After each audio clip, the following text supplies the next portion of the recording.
Hello दोस्तों, स्वागत है आप सबका हमारे यूट्यूब चैनल इनके मैथ्स पर।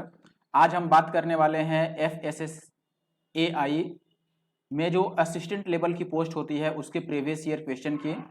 तो FSSAI इस अथॉरिटी में असिस्टेंट लेवल की पोस्ट के लिए जो भी पेपर हुआ है पहले 24 जुलाई 2019 को जो पेपर लिया गया था उसका मैं सॉल्यूशन कराने वाला हूं और इसमें केवल मैथ्स की सॉल्यूशन मिलेगी आपको। इस वीडियो में मैं बता देता हूं, पहले 20 क्वेश्चन मैथ के पूछे जाते हैं इसमें, 20 क्वेश्चन रीजनिंग की और 10 या 15 इंग्लिश के क्वेश्चन आते हैं, कंप्यूटर के क्वेश्चन आते हैं और इस अथॉरिटी के खुद 10-15 क्वेश्चन रहते हैं। ठीक है, तो इस वीडियो में मैं मैथ के उन सभी क्वेश्चन को सॉल्व करने वाला हूं जो असिस्टेंट के एग्जाम में पूछा गया था 24 जुलाई 2019 को। आप यहां पर देख सकते हैं, सेकंड शिफ्ट का पेपर था। चलिए स्टार्ट करते हैं और पहले क्वेश्चन से शुरू करूंगा। अगर आप इस एग्जाम की तैयारी कर रहे हैं या फिर आप रेलवे, एनटीपीसी या एसएससी के एग्जाम की तैयारी कर रहे हैं तो भी आपको ये वीडियो पूरी अंत तक देखनी चाहिए, क्योंकि काफी अच्छे क्वेश्चन इसमें पूछे गए थे। ठीक है, वीडियो में थोड़ी सी नॉइस जरूर आई होगी, लेकिन आप अंत तक वीडियो को देखिएगा क्योंकि काफी बेहतरीन तरीके से मैंने सॉल्व कराया है। पूरे 20 क्वेश्चन है, ज्यादा समय नहीं लूंगा आपका, बस लास्ट तक देखिएगा। वीडियो अच्छा लगे तो वीडियो को लाइक और शेयर जरूर से कर दें। चलिए देखिए, ये अपना इंस्टाग्राम का नाम है। इंस्टाग्राम पे आप इसे सर्च कर सकते हैं, इंस्टाग्राम पे मुझे फॉलो कर सकते हैं, ये इंस्टाग्राम की आईडी है।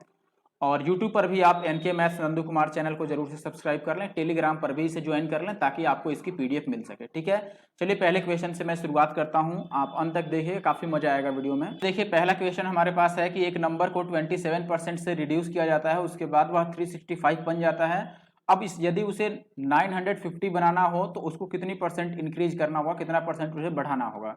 आप ये बताओ, मैं मान लेता हूं कि जो नंबर है वो 100 था, तो पहले केस में इसको 27% रिड्यूस किया गया, 27% कम किया गया, तो ये कितना बनेगा, 73 बन जाएगा। ठीक है, तो 73 की वैल्यू कितनी है, तो आप बोलेंगे कि 365 है। जब घटाने के बाद जो वैल्यू बनती है वो 365 है। यहां से एक की वैल्यू कितनी होगी, तो आप इसको काटेंगे तो 5 बार में कटेगा, एक की वैल्यू 5 हो गई और हमसे 950 के लिए बोल रहा था। आप बताओ इस 5 को यदि मैं 950 लिखना चाहूं तो कैसे लिख सकता हूं, तो आप बोलेंगे कि 19 से गुना करो, 19 पे जो 95 होता है एक जीरो लगा लेंगे।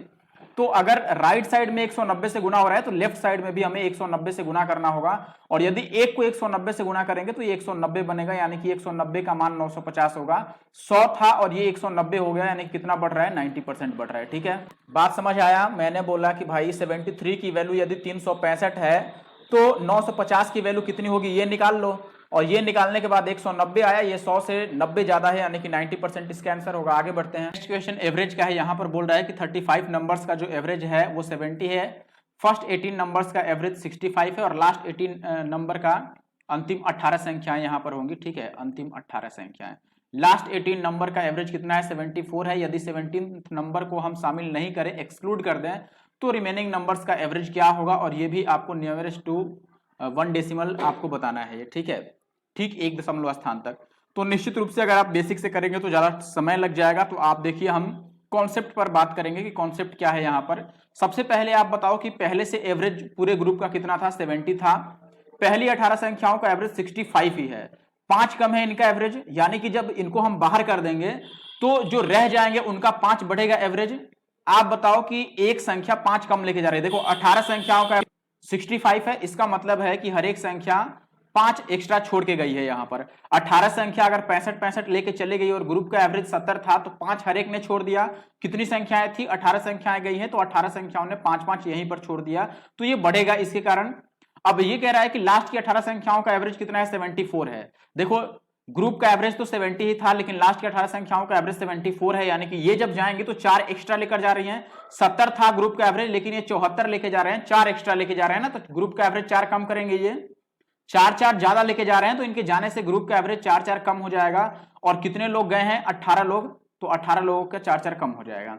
अब ये कितना आएगा, तो ये 18 ही आएगा। देख सकते हैं 5 बार 18 है और यहाँ पे 4 बार 18 है, तो घटाने के बाद 1 बार 18 आएगा, यानी कि 18, और ये भी प्लस में बच रहा है, यानी कि ओवरऑल एवरेज जो होगा वो 18 बढ़ जाएगा। कब, जब हम 17वीं संख्या को नहीं जोड़ेंगे। ये कह रहा है कि 17वीं संख्या को शामिल नहीं किया जाए तो शेष संख्याओं का एवरेज क्या होगा, तो 17वीं संख्या को यदि हम शामिल नहीं करेंगे तो शेष संख्याओं के एवरेज में ओवरऑल 18 की वृद्धि होगी, 18 का इंक्रीजमेंट होगा सभी के लिए। तो हर एक के लिए कितना बढ़ेगा ये बताओ। एवरेज का मतलब सबको बराबर बराबर, तो टोटल 35 संख्याएं थी, एक संख्या हमने 17वीं को हटा दिया तो कितनी संख्याएं रह गई, अब 34 संख्याएं। 35 संख्याओं में से एक को भगा दिया, 34 संख्याएं रह गई, और 34 संख्याओं को 18 देना है तो हर एक को कितना मिलेगा, 18/34 मिलेगा। बताओ ये कितना होगा, 9 दूना 18 और 17 दूना 34। अगर जीरो लगाएं तो 17 × 85 लगभग 0.5 आएगा। पहले से एवरेज 70 था, अब 0.5 बढ़ना है तो ये कितना हो जाएगा, 70.5। ये आंसर होगा, पहला वाला आंसर होगा, 0.5 बढ़ जाएगा।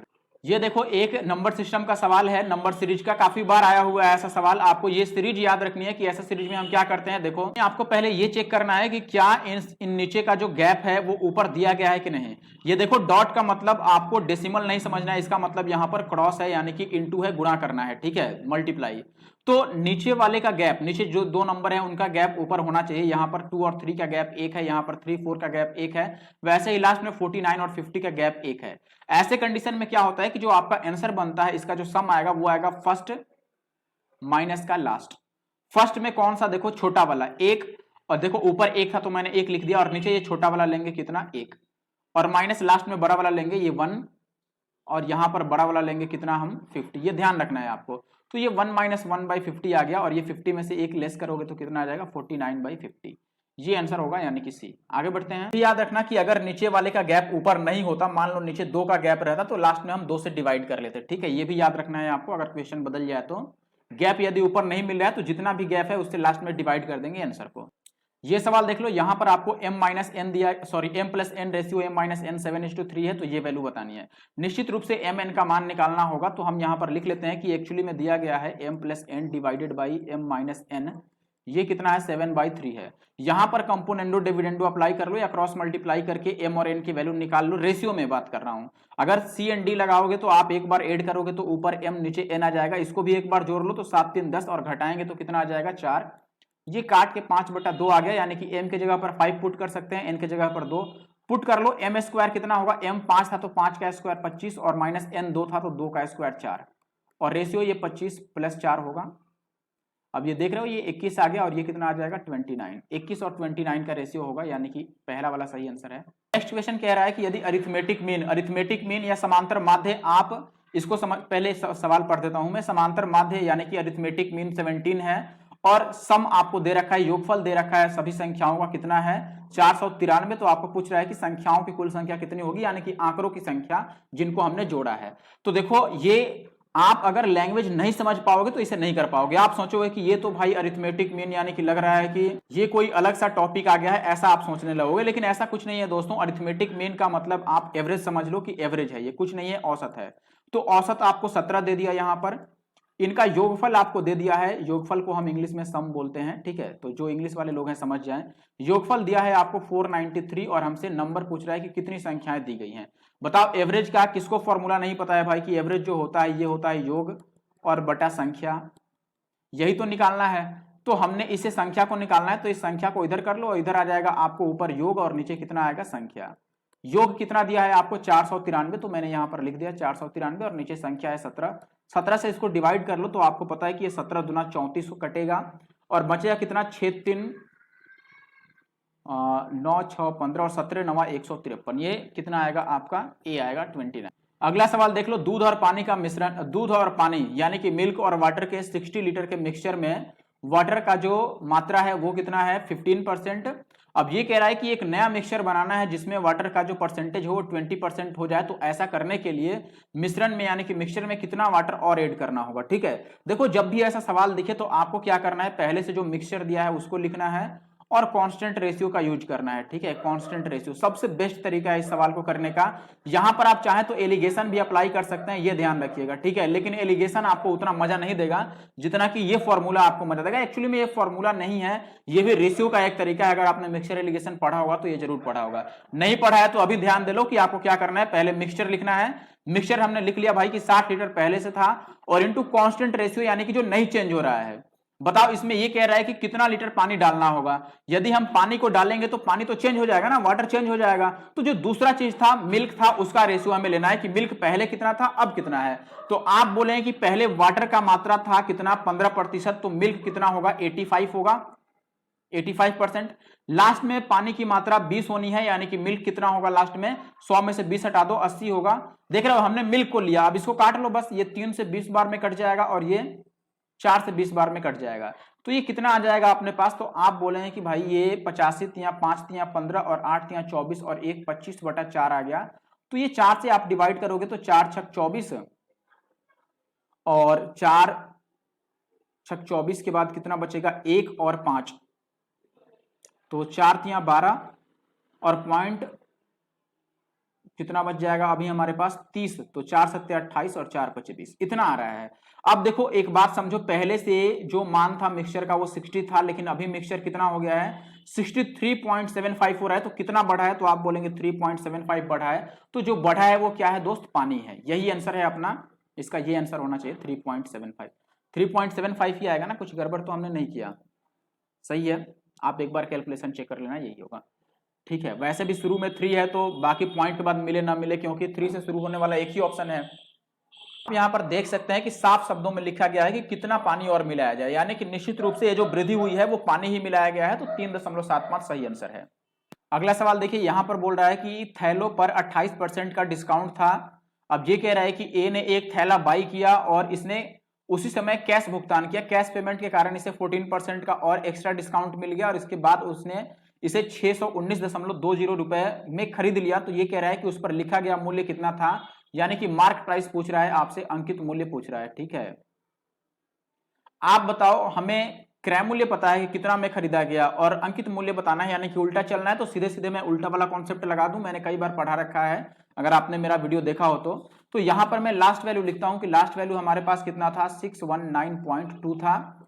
और उल्टा वैल्यू का मतलब 100 में ऊपर लिखूंगा, और देखो 14% डिस्काउंट है तो 100 में से 14 घटा लो तो कितना बनेगा 86, और इंटू फिर से 100 बटा लिखूंगा कितना, शुरू में 28% का डिस्काउंट था तो 100 में से 28 माइनस करेंगे 72, काट देते हैं। देखो ये 9 से कट जाएगा ना, 8 से 9 बार में 9 से कट गया, 9 8 72, 9 से पहले इस पॉइंट को काट लेता हूं इस जीरो से, और 9 से यदि इसको काटूंगा तो कितना बनेगा बताओ। तो आप बोलेंगे दोस्त कि अच्छा देखो एक और बात यह है कि हम यहीं से आंसर ये लगा सकते हैं। पहले मैं काट पीट के दिखा देता हूं, फिर आपको बाद में समझाता हूं कि क्यों मैंने ये कहा। अगर मैं 9 से इसको काटूं तो ये कितना बार में कटेगा, 9 छक 54 और बचेगा 7 9, तो 9 अठे 72 और 9 अठे 72, और फिर 8 से इसको काट दूं तो ये 8 से 8 अठे 64, 8 छक 48, 86 से 86 कट जाएगा और आपका 1000 आंसर आ जाएगा। मैंने शुरू में इसीलिए बोला था ना, क्योंकि नीचे 5 कहीं भी नहीं दिखा मुझे। अगर नीचे 5 नहीं है इसका मतलब ये जीरो अब कटने वाले नहीं है, ये 3 जीरो आंसर में बच जाएंगे। तो वही आंसर होगा जिसमें 3 जीरो होंगे, और 3 जीरो किस आंसर में है, केवल ऑप्शन डी में। तो ऑप्शन डी मैंने लगा दिया, नंबर सिस्टम का खेल है भाई।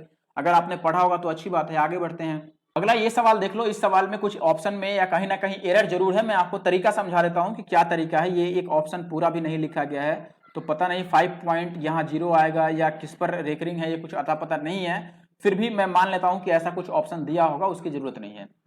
तरीका क्या है ऐसे में, देखो जब भी आपको ऐसे दो नंबर को ऐड करना हो तो एक तरीका तो है कि इसको आप, एक तरीका यह है कि इस डेसिमल को हम पहले फ्रैक्शन में चेंज करें।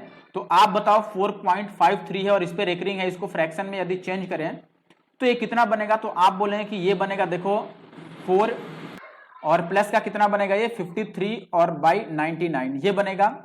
प्लस का इसको आप लिखेंगे ऐसे ही, तो ये इसको हटा लो, मैं एक ही बार डायरेक्ट लिख रहा हूं। ये कितना बनेगा, तो आप बोलेंगे 1 प्लस 46 है ना, 46 और बटा कितना बनेगा 990, क्योंकि ये एक जीरो हमें माइनस भी करना पड़ेगा, और माइनस का इसको आप लिख लो, ये कितना बनेगा 49/99, ठीक है।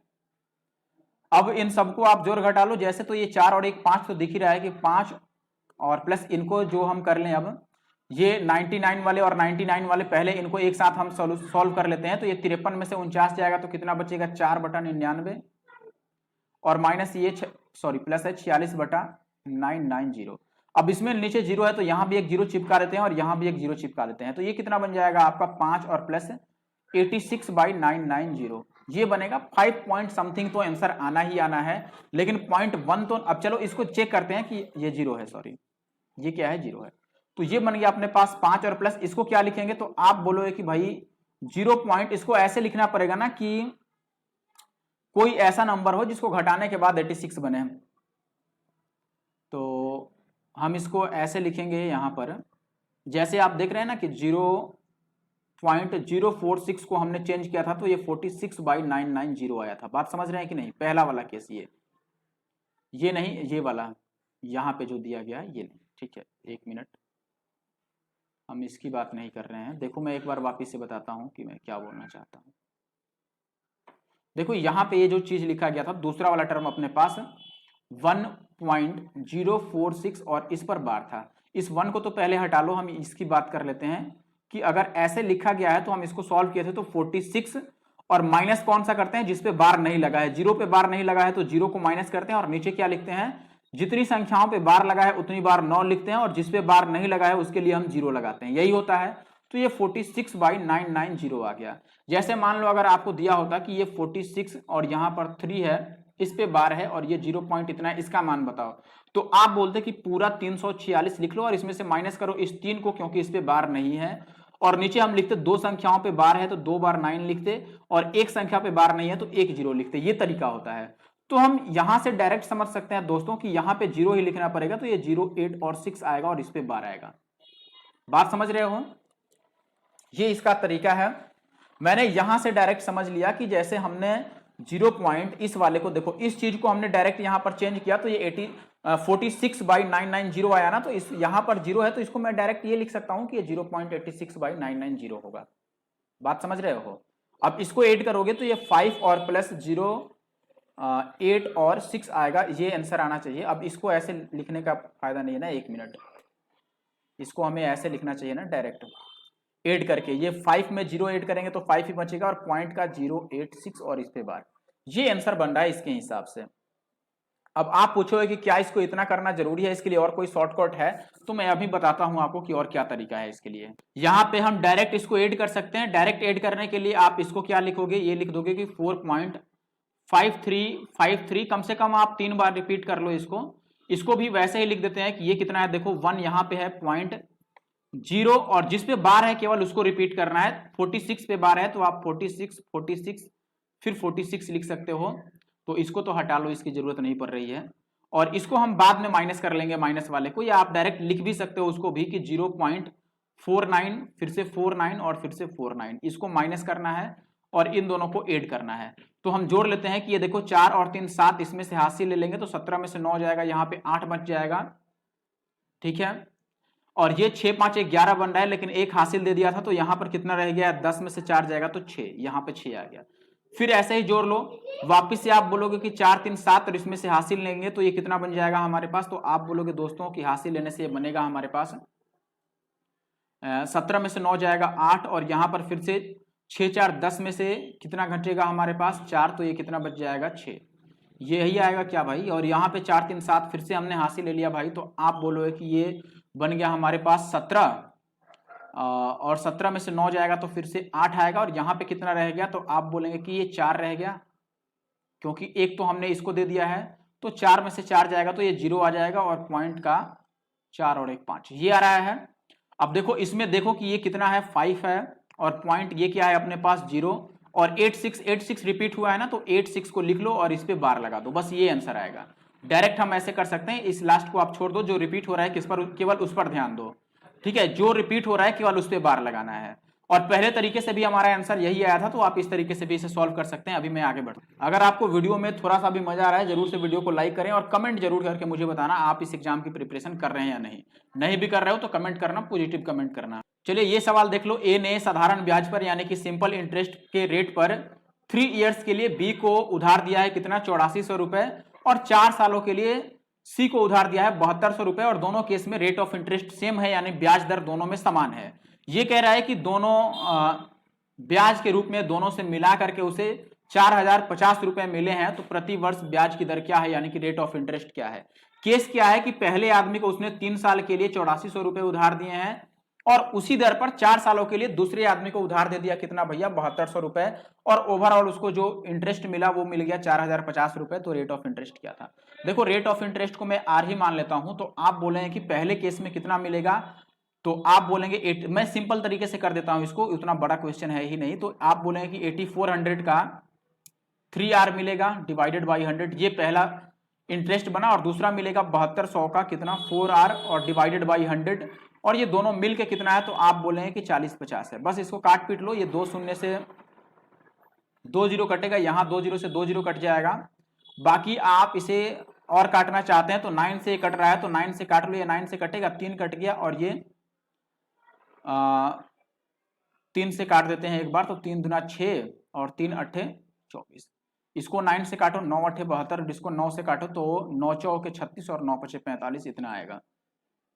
ये बच गया 28 आर, और यहाँ बच गया 8 चौके 32 आर और बराबर 450। इनको जोड़ लो तो 8 और 2 10 और 3 और 2 5 और 1 6, 60 आर आ गया इज इक्वल टू 450। तो आर का मान कितना होगा, 0 से 0 कट गया, ये आ गया अपने पास 45/6, यानी कि कम से कम आप देख सकते हैं कि ये एक बार और कट रहा है, 15 तिया 45 और 2 तिया 6, तो 7.5 आ गया, 7.5, ये आंसर होगा। नेक्स्ट क्वेश्चन काफी अच्छा नंबर सिस्टम का सवाल है। आप देख सकते हैं यहाँ पे बोला गया है कि नीचे दिए गए समीकरण में x का मैक्सिमम मान क्या होगा। ठीक है, इन सबको ऐड करके आपको दिया गया है कि ये वैल्यू दी हुई है। ठीक है, क्या तरीका लगा सकते हैं, देखो मैं बताता हूं आप। अब ऐसा सवाल डिट्टो सेम टू सेम पहले सीजीएल मेंस में पूछा गया था। मैं 2018 से पहले की बात कर रहा हूं, 13-14 के आसपास सीजीएल मेंस में ऐसा नंबर सिस्टम में क्वेश्चन आया हुआ है, अगर आपको पता हो तो। ठीक है, देखो क्या कर सकते हैं, पहले एक बार समझना, मैं एक बार लिख के आपको समझाता हूं। 4 है, x है और 1 है, और 6 है, y है, ऐसे मैं लिख देता हूं, और 7 है, और फिर है अपने पास 3z और 3। इन सबको प्लस करके कितना दिया गया है भैया, 1371 दिया गया है। एक बार हम खुद से प्लस कर लेते हैं, तो आप बोले कि ये 7 और 1 8 और 3 11 का 1, और एक यहां पर कैरी आएगा अपना, और इसको जोड़ लेते हैं 6 4 10 3 13, तो यहाँ पे 13 हो गया। यहाँ का नंबर हमें नहीं, अभी मैं नहीं लिख रहा हूं यहाँ का नंबर। ठीक है, अब आप आंसर से देखेंगे तो आंसर में आप पाएंगे कि 1371 है, ये लास्ट वाला 1 तो लास्ट वाला में है, और शुरू का 13 भी है, यानी कि जो बीच वाला नंबर होगा अपना, ये क्या आएगा, यहाँ पर 7 आएगा। इसके अकॉर्डिंग बीच में 7 है, तो यहाँ पर क्या आना चाहिए, 7 आना चाहिए। बात समझ रहे हो कि नहीं। मैंने इनको जोड़ा तो ये 1 और 7 8 और 3 11 का 1 हो गया, और एक हासिल मैंने यहाँ पे लगा दिया। ठीक है, जो कैरी था वो यहाँ पे लिख दिया, इनको जोड़ा तो ये 13 बन गया अपना। तो इनका इस 13 का और 1 का खेल तो खत्म हो गया, क्योंकि ये बिल्कुल डिट्टो मिल रहे हैं आंसर में। अब यहां से हम ये बात समझ गए कि इन सबको जोड़कर भैया कितना आना चाहिए, 7 आना चाहिए, यानी कि x plus y plus z की वैल्यू, और साथ में एक 1 भी है, इनकी वैल्यू 7 आनी चाहिए, यानी कि x plus y plus z कितना होना चाहिए, 6 होना चाहिए। मैंने इसको उधर भेज दिया। अब इसमें हमें x को मैक्सिमम रखना है। बताओ, x को हमें मैक्सिमम रखना है, तो हम y को और z को मिनिमम रखेंगे। कितना रख सकते हैं, मिनिमम 0 रख सकते हैं, और इसको मैक्सिमम कितना रख सकते हैं, 6, यानी कि x की जो मैक्सिमम वैल्यू होगी वो 6 होगी। 6 अपना सही आंसर है। अगर यहां पर ये दिया होता कि x y z जो तीनों हैं ये नॉन जीरो नंबर है, यानी कि ये ग्रेटर देन 0 है, तब हम क्या करते, तब हम z को 1 मान लेते और y को भी 1 मान लेते। सबसे कम वैल्यू जो पॉसिबल है वो y और z के लिए रखेंगे, तभी x का सबसे बड़ा वैल्यू मिलेगा। ठीक है, तो मैंने y z को 0 रख दिया, तो x 6 बन गया। अगर 0 नहीं लेना होता, सवाल में लिखा रहता कि 0 नहीं ले सकते, तब हम y और z को 1 1 रख लेते, और x को ऐसे कंडीशन में क्या रखना पड़ता, 4, तभी ये 4 और 1 5 और 1 6 बनता। तो 6 आंसर है। आगे बढ़ता हूं, यहां पर बोला गया है आपको कि 300 संतरों को एक कक्षा के विद्यार्थियों के बीच में वितरित किया जाता है, यानी कि डिस्ट्रीब्यूट किया जाता है। 300 संतरे हैं, ऑरेंजेज हैं, और इनको स्टूडेंट्स के बीच में डिस्ट्रीब्यूट करना है। अब यहां पर यह कह रहा है कि प्रत्येक विद्यार्थी यानी कि ईच स्टूडेंट को कितना मिला संतरा, भाई कक्षा में जितने विद्यार्थी उपस्थित थे उनका 3 गुना मिलता है।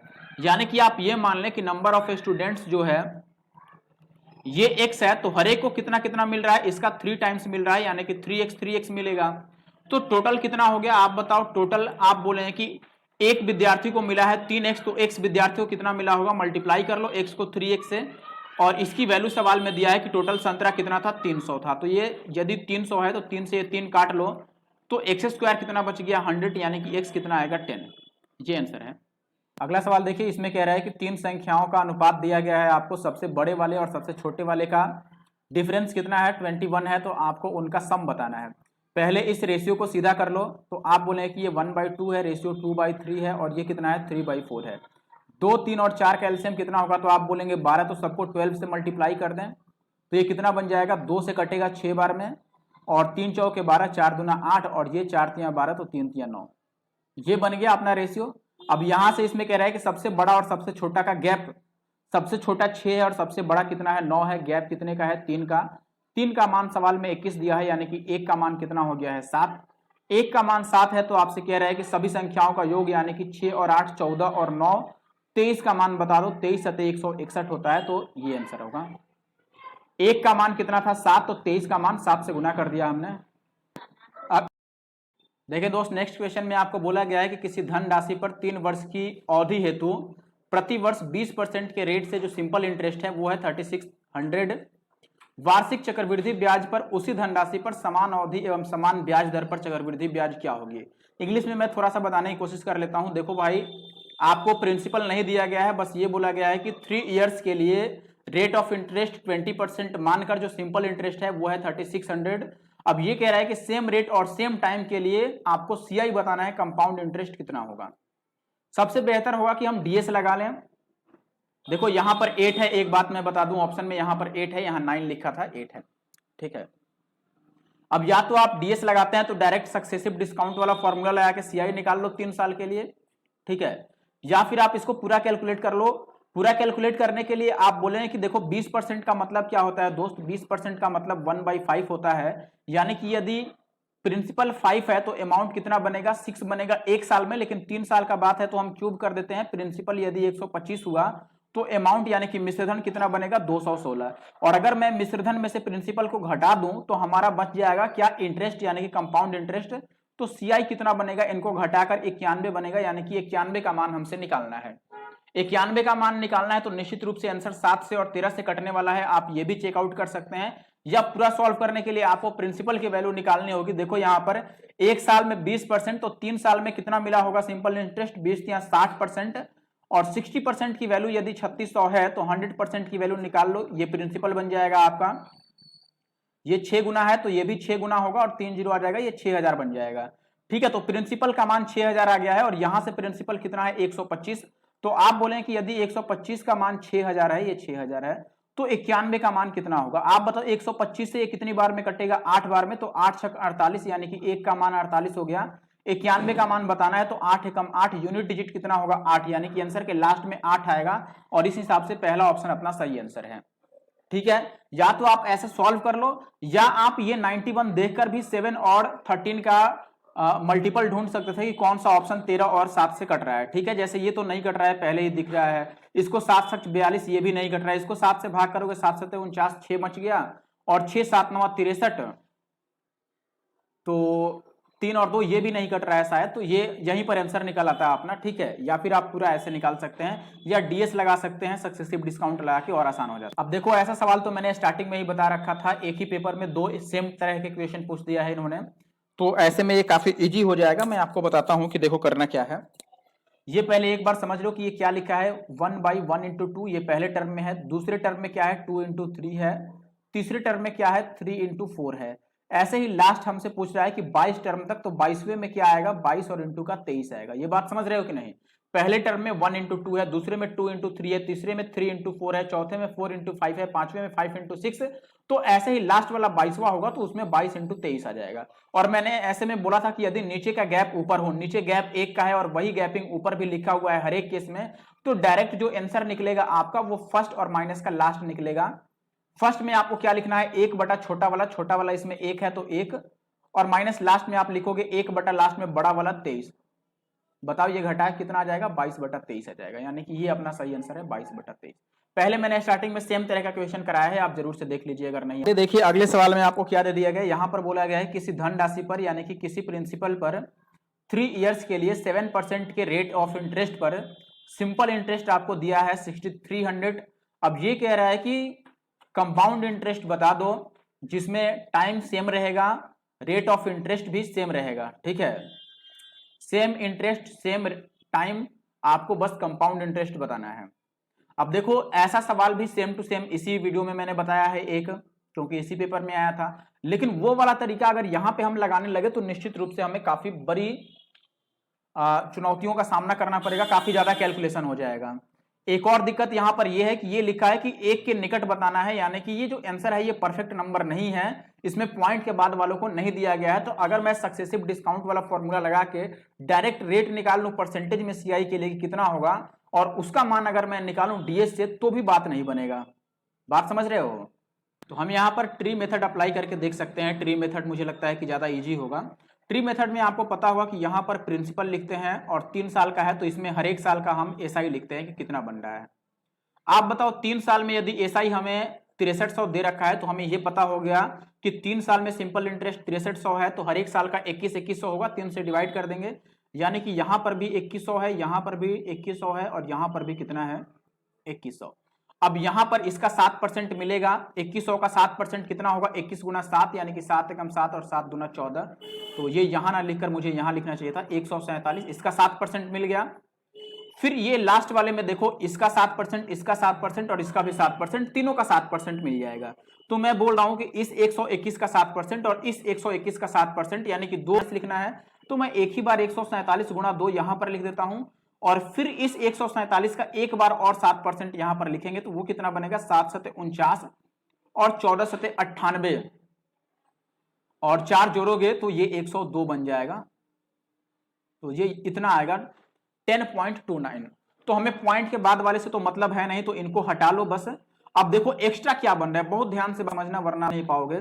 देखो ये 21 21 21 यानी कि 6300 तो पहले वाला ही है, बस बढ़ कितना रहा है 147, 3 बार बढ़ेगा और एक बार 10 बढ़ेगा, तो 147 गुणा का,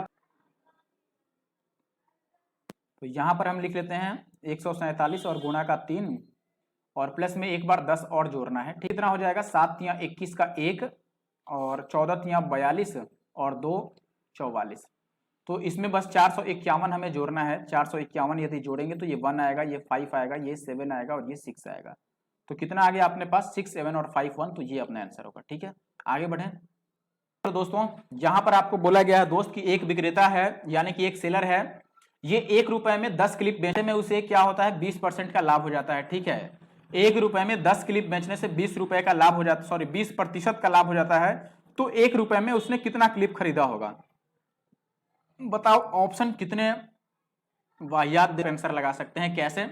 आप एक बात बताओ कि 1 रुपए में 10 क्लिप बेचा और 10 क्लिप बेचने से इसे लाभ हो रहा है, तो आप ये बताओ कि अगर 1 ही रुपए में 10 क्लिप ही खरीदा होता, 1 रुपए में 10 क्लिप ही खरीदा होता और 10 ही बेच देता, तो कोई लाभ नहीं होता, ना ही हानि होता। और अगर 1 रुपए में 10 खरीदा है और 10 से ज्यादा बेच दिया खरीदा होगा, और 10 से ज्यादा एक ही ऑप्शन है और वो है बी। सीधी भाषा में बात समझना, आसान भाषा में, मान लो मैंने 12 कलम खरीदा, 12, अब ये कलम का भी बात हटा दो, सीधा भाषा में समझो कि मैं 10 कलम बेच रहा हूं, 10 कलम बेचा कितने रुपए में भाई 1 रुपए में, तो ऐसे में मुझे कुछ लाभ मिल गया, कुछ लाभ मिल गया, ठीक है, कितना उससे हमें मतलब नहीं है। अब ये बताओ कि अगर 10 कलम 1 रुपए में देने से मुझे फायदा हो रहा है, इसका मतलब मैंने 1 ही रुपए में 10 से ज्यादा खरीदा होगा, बताओ 10 से ज्यादा खरीदा होगा कलम, तभी तो मैं 1 रुपए में 10 बेच दूं तो भी मेरे पास फायदा मच जाएगा। मान लो मैं ये कह रहा हूं कि 100 रुपए में मान लो हमने 500 कलम खरीदा, ठीक है, और अब 100 ही रुपए में यदि मैं 500 कलम बेचूं तो मुझे कोई फायदा नहीं होगा, बात समझ रहे हो। इतने ही रुपए में 100 रुपए में ही मुझे 500 से कम कलम बेचने होंगे ना, तब मुझे फायदा मिलेगा। मान लो मैंने 400 ही कलम बेचा, तो अभी मेरे पास 100 कलम रह गए और यही फायदा है मेरा, बात समझ रहे हो। ऐसे ही मैं ये कह रहा था कि जब 1 रुपए में 10 बेचने से लाभ हो रहा है उसको, यानी कि कम से कम वह 1 रुपए में 10 से ज्यादा खरीदा होगा, और 10 से ज्यादा एक ही ऑप्शन है, सीधी सी बात है। अगर वो 10 से कम खरीदा होता, मान लो हम ये मान के चलते हैं कि 1 ही रुपए में उसने 9 क्लिप खरीदा होता और 1 रुपए में वो दे देगा, तो कैसे लाभ होगा। खरीदा 1 रुपए में 9 और बेच देगा 9 से ज्यादा, तो लाभ थोड़ी होगा। 9 से वो अगर 10 बेच करके 1 रुपए में 10 क्लिप बेच करके उसे लाभ हो रहा है, इसका मतलब वो 1 रुपए में 10 क्लिप से ज्यादा खरीदा है, और 10 से ज्यादा एक ही ऑप्शन है 12। अब अगर ऐसे नहीं बनाना चाहते हैं तो हमारे पास उपाय ये है कि 1 रुपए में उसने 10 क्लिप खरीदा है, निकाल लो आप तरीके से बनाना चाहते हो तो 1 क्लिप की कीमत कितनी होगी, तो आप बोले कि भैया 1/10 होगा, का लाभ हो रहा है उसको, तो इसको हम कैसे निकाल सकते हैं दोस्तों, इसको हम लिखेंगे 120 और बटा 100, तो ये 2 जीरो से सॉरी एक ही जीरो से कटेगा ना, ये 2 जीरो से कटेगा, ये गलत लिख दिया हमने एक्चुअली में। देखो यहां से एक बात समझो, मैं नीचे लिख देता हूं दूसरे कलर से। देखो 12 क्लिप अभी बेचने का टाइम है, मैं एसपी लिख रहा हूं सेलिंग प्राइस, 12 क्लिप बेचा है 1 रुपए में, तो 1 क्लिप कितने का बेचा होगा, तो आप बोले कि 1 क्लिप 1/12 में बेचा होगा, 12 नहीं था 10 क्लिप था ना, 1/10 में बेचा होगा। अब इस 1/10 में एक ऊपर वाला क्या है रुपए, और नीचे वाला ये जो 10 है ये क्या है, ये क्लिप है, और ये क्रैमुल है। अब मैं बिक्रैमुल की बात करूं, सॉरी ये बिक्रैमुल है ना, ये क्लिप लिखा है मैंने, ये बिक्रैमुल है, बेच रहा है, यहां पर एसपी लिखा है। अगर क्रैमुल लिखना है तो हम उल्टा कॉन्सेप्ट लगाएंगे, ये 1/10 हो गया और 20% का लाभ हो रहा है तो हम लिखेंगे 100 और बटा 20 लाभ है तो 120, और ये 2 जीरो से 2 जीरो कट जाएगा तो कितना बचेगा 1/12। अब देख रहे हैं ऊपर वाला रुपए था और नीचे वाला क्लिप था, तो अभी भी ये ऊपर वाला रुपए है और नीचे वाला ये क्या है, क्लिप है, यानी कि 1 रुपए में कितना क्लिप, 12 क्लिप।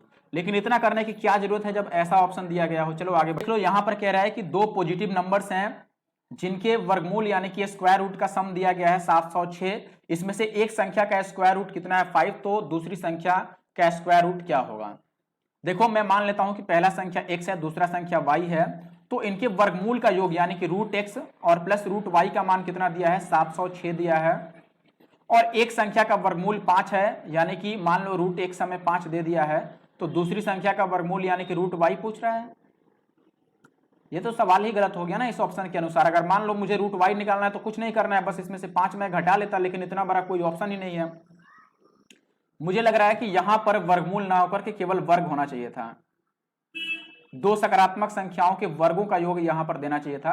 अगर वर्गों का योग मानते तो मैं मानता कि x square plus y square हमें दिया गया है कितना, 706, ठीक है। और एक संख्या का वर्गमूल यानी कि मान लो हमें रूट एक्स पता है कितना है 5, और रूट वाई हमें बताना है कि कितना होगा।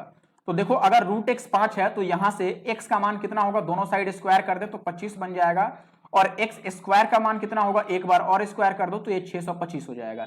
अब इसमें अगर मैं एक्स स्क्वायर की जगह पर 625 रख दूं और plus y square equal to 706, तो यहां से वाई स्क्वायर कितना होगा, इस 625 को इधर ले जाके घटा देंगे तो 75 और 6 81 हो जाएगा, यानी वाई का मान 9 हो जाएगा। और हमसे रूट वाई पूछ रहा था तो रूट वाई कितना हो जाएगा, 3।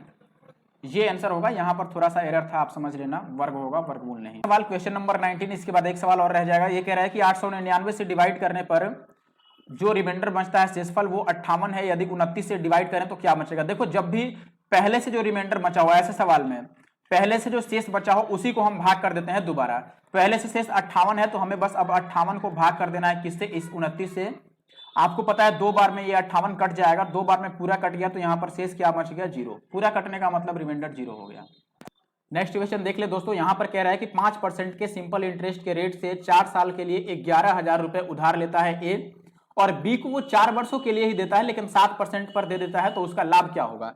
अच्छा एक बात समझो, ये 5% के लिए 4 साल में लेता है तो ए को चुकाना कितना हो गया रुपया, ए के लिए कितना इंटरेस्ट बनेगा बताओ। तो ये 5% के हिसाब से 4 साल में कितना बन जाएगा, 500 के 20%, ये ए को देना होगा इतना इंटरेस्ट।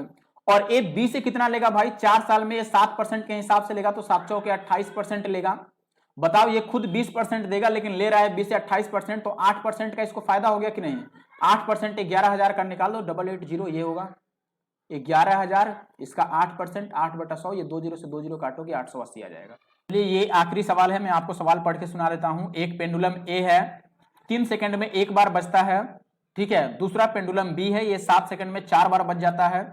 यदि दोनों पेंडुलम एक ही साथ एक समय पर बजने लगे तो 1 मिनट में वो एक साथ कितनी बार बजेंगे। आपको ये खुद से कमेंट करके बताना है, ये सवाल मैं नहीं कर रहा हूं, ये आपके लिए होमवर्क हो गया। आपको बस इतना बता देता हूं, ये एलसीएम एचसीएफ का सवाल है, ठीक है। एलसीएम एचसीएफ यदि आपने पढ़ा होगा तो काफी इजी सवाल है, 2-4 सेकंड का बात है, ठीक है। मैं आपको बस ये बता दिया कि ये एलसीएम एचसीएफ का सवाल है। आपके पास 4 ऑप्शन है, आपको मुझे कमेंट करके और इसका आंसर बताना है। देखते हैं कितने लोगों को एलसीएम एचसीएफ आता है, ठीक है। चलिए इस वीडियो में बस इतना ही। Thank you for watching the video. आप कमेंट करके मुझे जरूर बताइएगा कि इसका आंसर क्या आएगा।